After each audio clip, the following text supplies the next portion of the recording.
জাতিসংঘ সেখানে মানবাধিকার কার্যালয় স্থাপন করার পরিবর্তে তারা আমাদের এই বাংলাদেশ সুশীল রাষ্ট্র, যেখানে আমাদের দেশের মানুষজন যারা আছে ইসলামজনিক মানবতাবাদী, আমাদের এখানে সুশীল রাষ্ট্রের মধ্যে তারা এই মানবাধিকার কার্যালয় স্থাপনের নামে নিজেদের সংস্কৃতিকে চাপিয়ে দেওয়ার যে ষড়যন্ত্র করতেছে, আমরা এই দেশবাসীকে নিয়ে তার রুখে দেবো ইনশাআল্লাহ।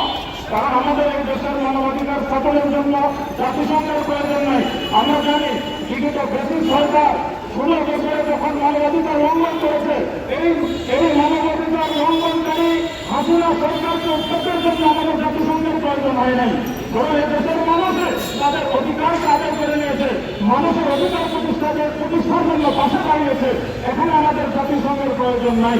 এজন্য আজকে যে সমস্ত রাষ্ট্রে স্পষ্ট মানবাধিকার লঙ্ঘন হচ্ছে, ফিলিস্তিনে, গাজাতে, ইয়েমেনে, সেই সমস্ত রাষ্ট্রে তারা কার্যালয় করে তাদের অধিকারকে মানবাধিকারকে স্থাপন করে আমরা এই দাবি রাখবো, যদি এই আমাদের মানববন্ধন কর্মসূচির এই প্রভাব যদি বাতিল করে না করে, এই সিদ্ধান্ত যদি বাতিল না করে, তাহলে আমাদের নেতৃবৃন্দের আহ্বানে আমরা বৃহৎ কর্মসূচির দিকে যেতে বাধ্য হব।